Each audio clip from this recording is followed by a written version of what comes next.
Olá, boa tarde. Recentemente estreou Bills. Ele destruiu minha família na montanha, então buscarei vingança simbólica com facões. O filme, ou seja, Kimetsu no Yaiba. O Castelo Infinito. No começo eu confundia com O Trem Infinito, ou seja, tudo é infinito. E não está sendo um sucesso só entre a comunidade fã de anime, mas essa obra foi uma daquelas produções que acabam sendo apreciadas pelo público em geral. Talvez não assista anime todo dia como a gente, os otakus de higiene duvidosa, mas sempre de grande coração.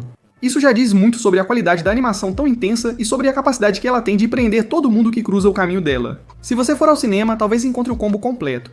Dos fãs fantasiados dizendo sem parar, até Rogério, vizinho caminhoneiro de 55 anos, 2 divórcios e possível alcoólatra que se viciou na série. Vamos ser honestos, o que é mais épico que adolescentes enfrentando demônios na montanha? É verdade que pessoalmente o Kimetsu no Yaiba não é uma obra que eu adoro, e vocês já sabem disso? Na verdade, não acho grande coisa em termos de personagens e narrativa, mas algo é inegável. Esse mangá é um fenômeno ridiculamente grande e massivo. Eu realmente não sabia que isso era tão grande. Percebi que é um dos mangás mais vendidos e, sem dúvida, o mais famoso hoje, junto com One Piece e Dragon Ball. Isso significa alguma coisa? Embora Kimetsu não seja o meu favorito, é evidente que agrada, e muito. Agora, antes de nos sentarmos para assistir ao filme e vivermos toda essa loucura, vale a pena fazer uma pequena recapitulação do que nos trouxe até aqui. Kimetsu no Yaiba vai além de uma história de ficção.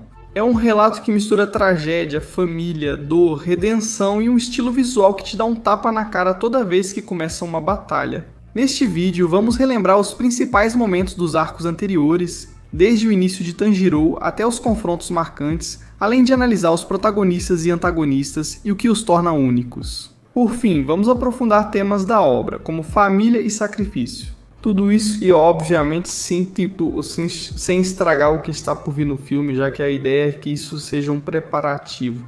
Caso você não tenha assistido Kimetsu e queira ver o filme sem precisar assistir todo o anime, ou se, como eu, você esqueceu muita coisa de Kimetsu porque viu há séculos e quer refrescar a memória antes do filme.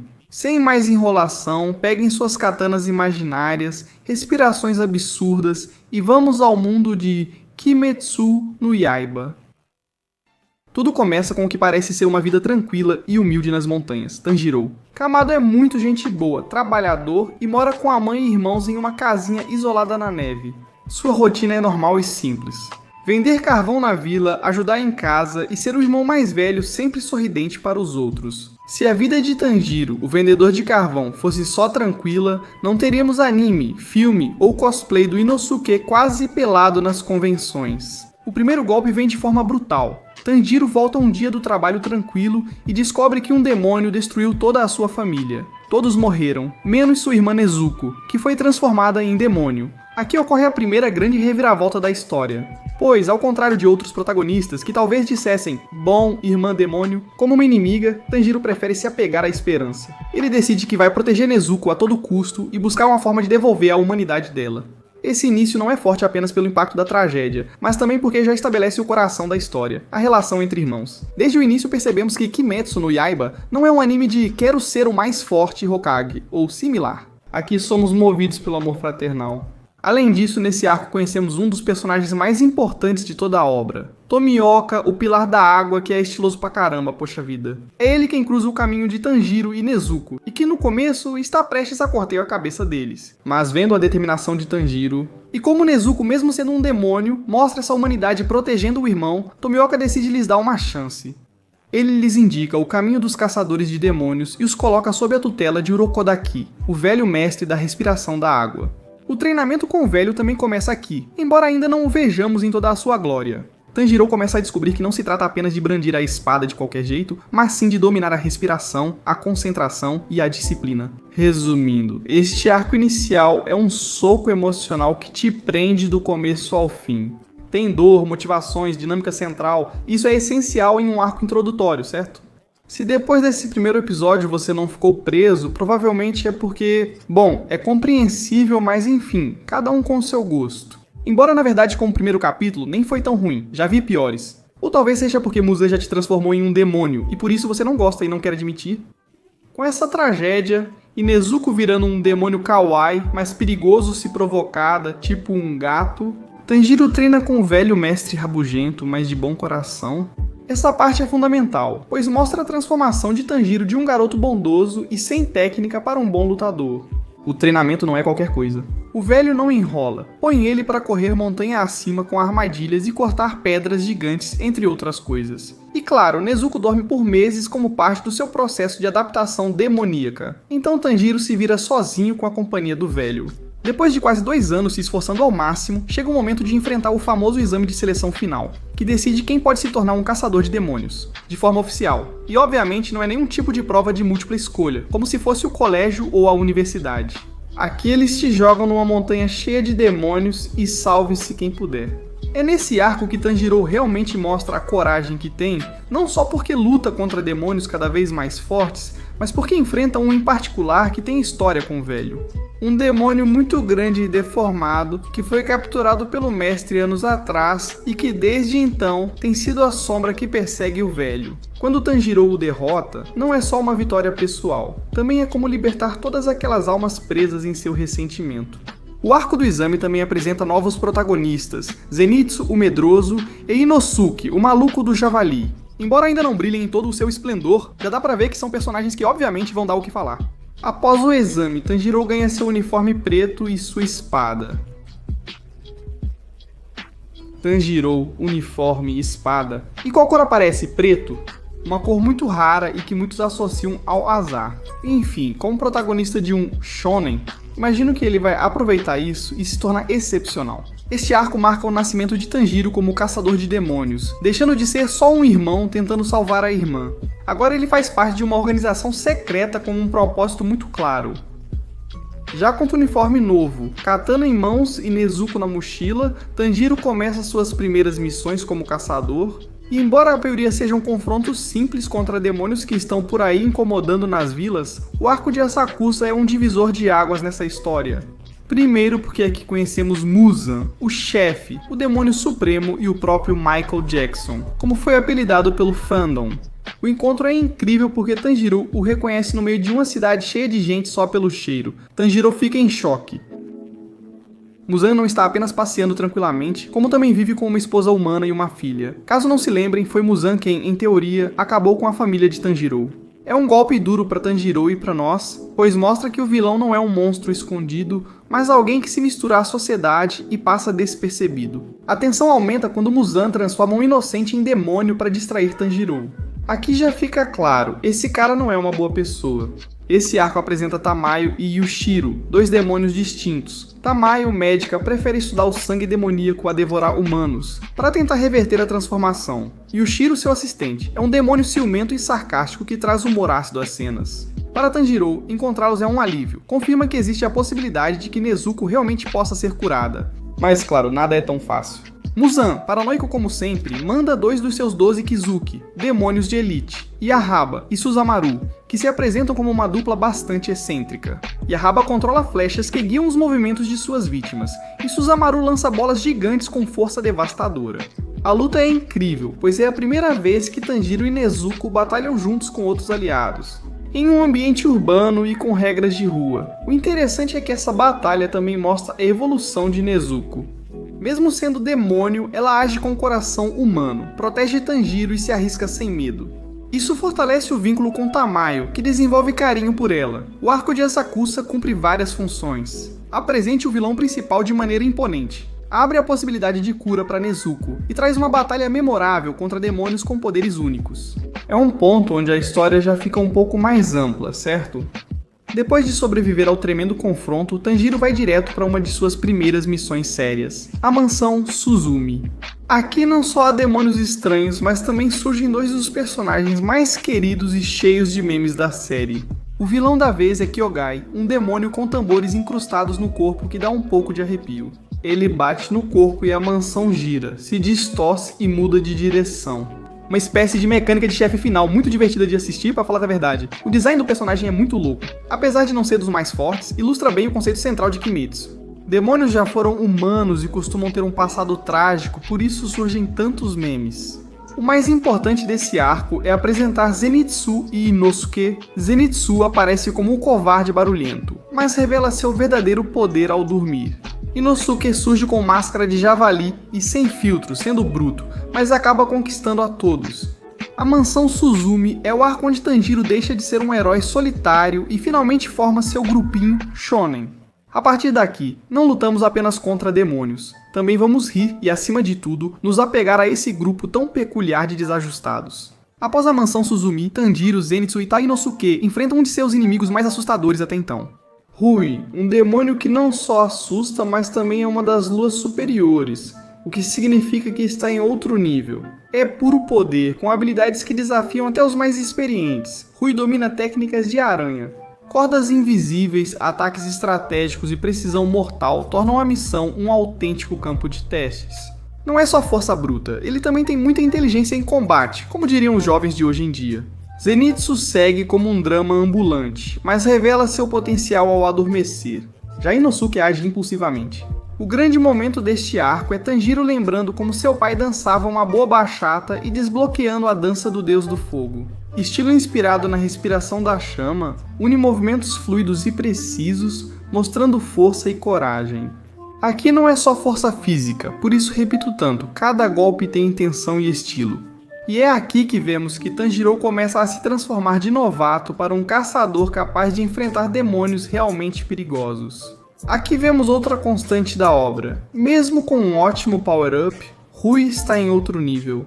E se não fosse pelo talento de Tomioka, mais uma vez, Tanjiro agora estaria picado em pedaços. Depois de enfrentar Rui e mostrar que podia proteger sua irmã enquanto sobrevivia a um inimigo muito forte, Tanjiro chega a um desafio diferente, mais burocrático, não é? Convencer os pilares, que são os caras mais experientes, de que proteger uma Oni era o certo. Aqui não há Onis nem absolutamente nada, só tensão, onde os melhores do grupo te olham de cima, avaliando se você merece continuar lutando.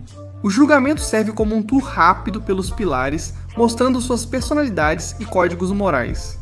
Rengoku é muito honrado, tem fogo interior e nobreza. E também tem Genuzui, que é um espetáculo exagerado, mas poderoso e carismático. Mitsuri une ternura e força. Sanemi é pura força e ódio aos demônios, além de ter um design marcante. Tokito Muchiro, que nome estranho. Ele é um garoto prodígio que vive em seu próprio mundo.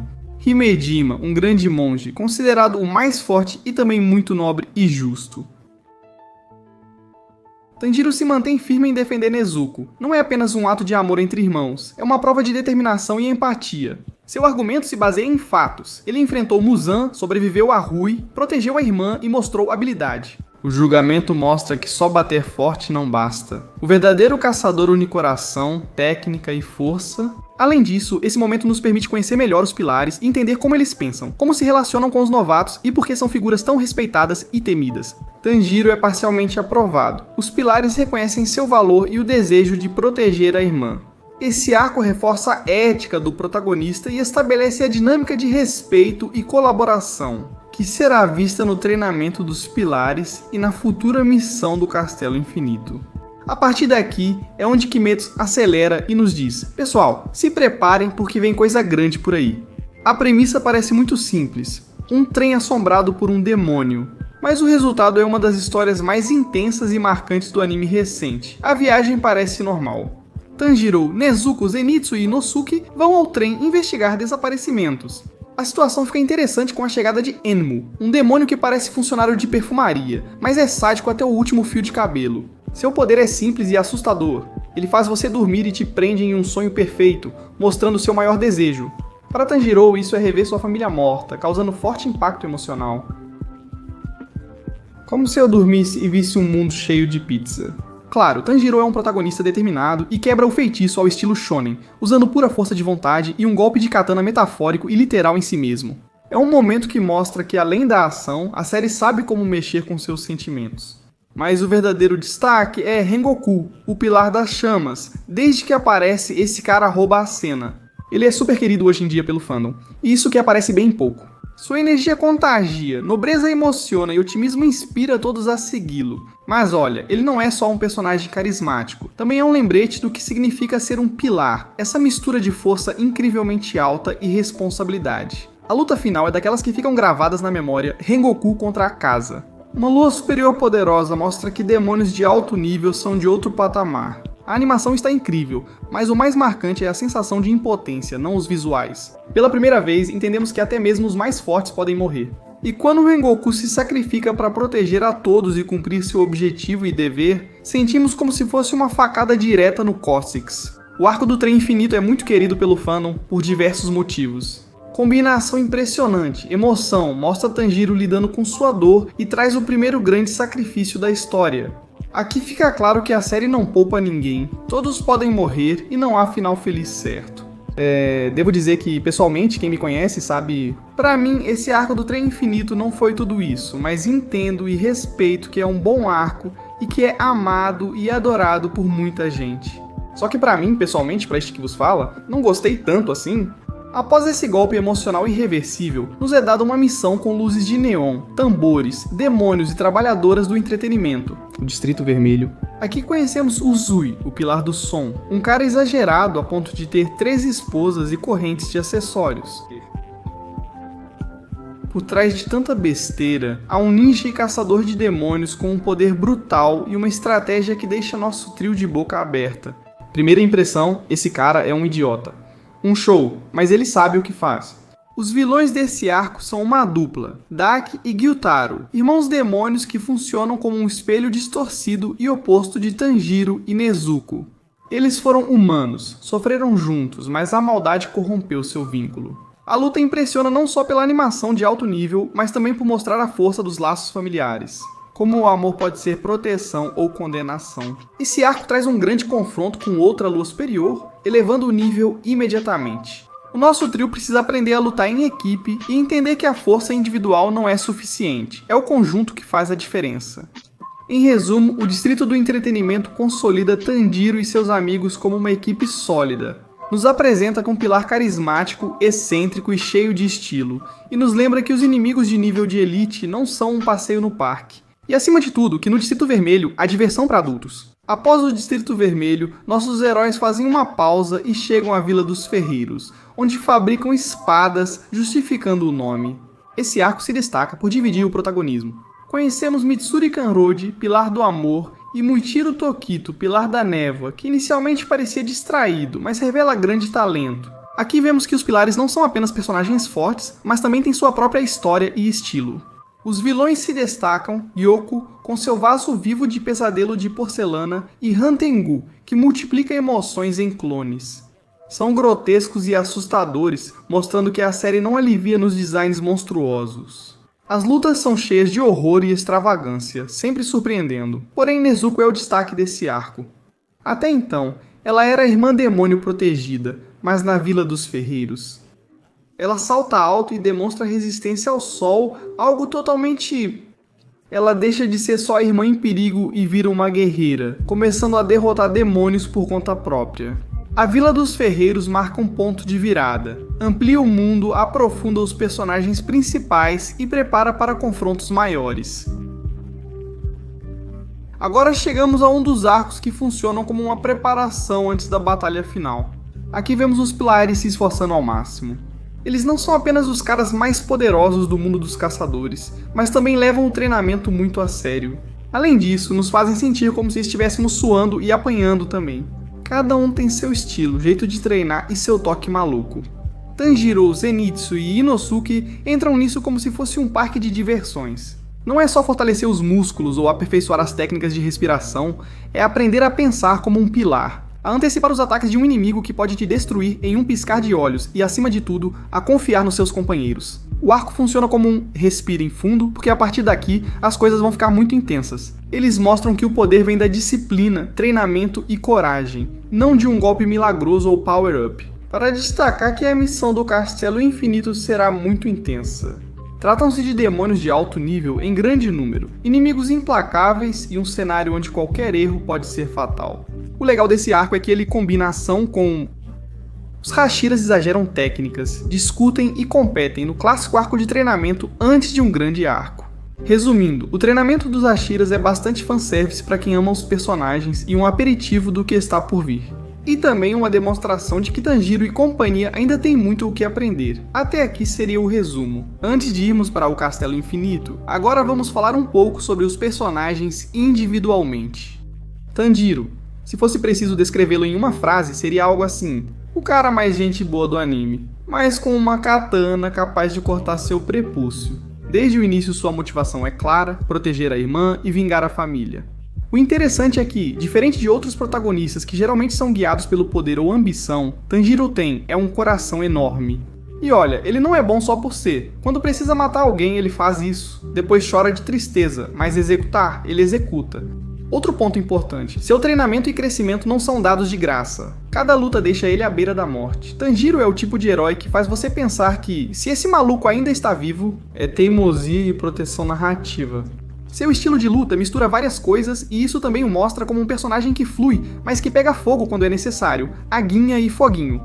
Nezuko é provavelmente a carta mais original e fofa da série.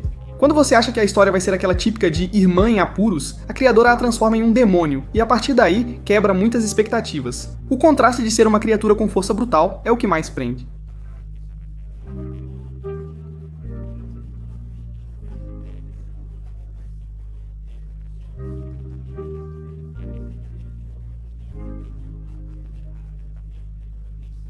A evolução de Nezuko é essencial, pois ela deixa de ser só a irmã protegida. Tem momentos em que é ela quem salva Tanjiro e também mostra que sua força não fica devendo nada para os demônios de alto escalão.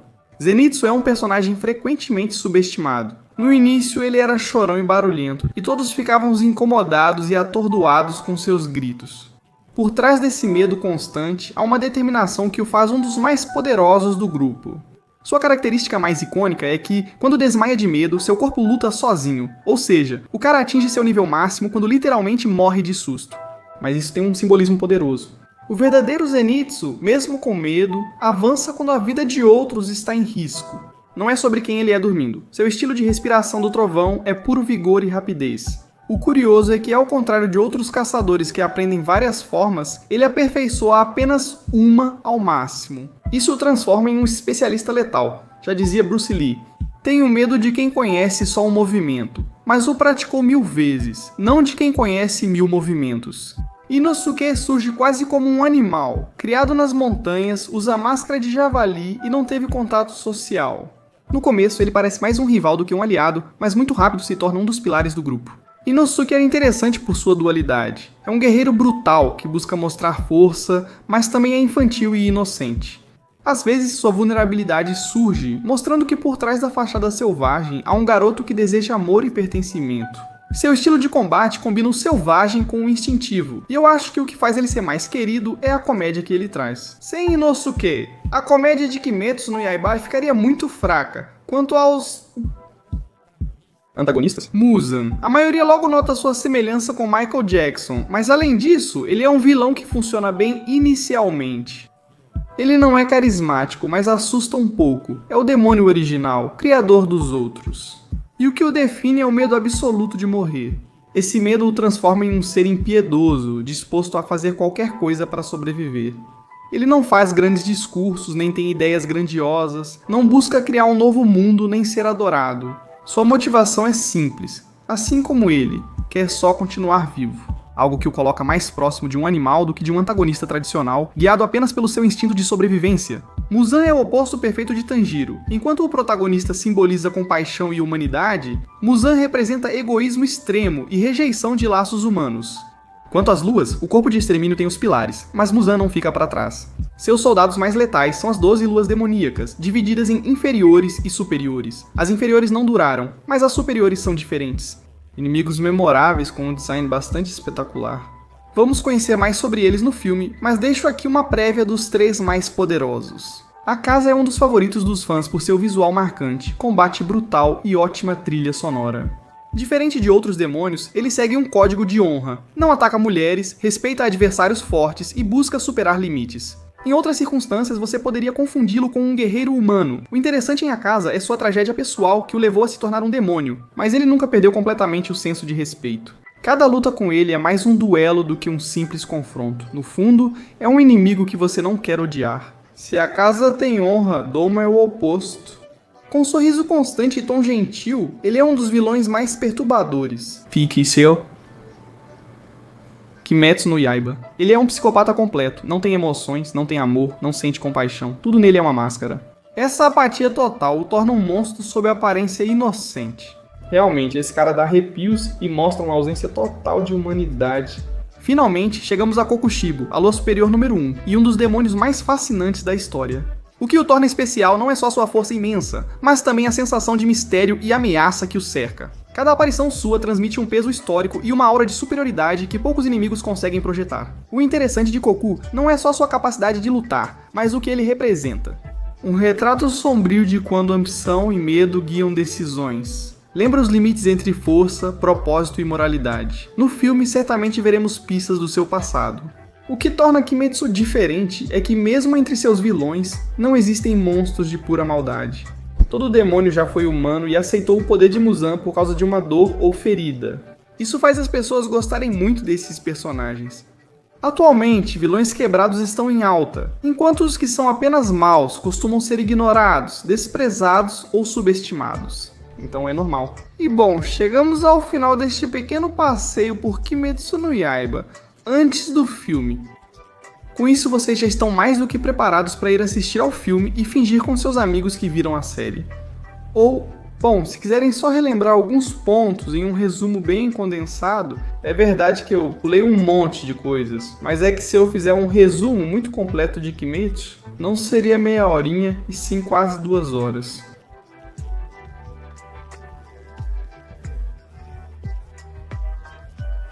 Vimos como a história começou com um garoto vendendo carvão e terminou carregando o peso do mundo. Nezuko deixou de ser vítima para virar símbolo de esperança, enquanto cada arco trouxe mais épico, tragédia e superação. No fim, Kimetsu vai além das lutas, abordando família, perda e sacrifício. É um lembrete constante de que a vida é difícil, mas muito difícil, quero dizer. Mas também é bela, e mesmo na escuridão, há espaço para a esperança. E agora, com a chegada do Castelo Infinito, toda essa jornada vai chegar a um dos seus pontos mais altos. Então quando você for ao cinema, fique de olhos bem abertos, porque te espera uma montanha-russa de lutas que vão te deixar sem fôlego. Animações incríveis, como sempre, e momentos marcantes para nossos personagens.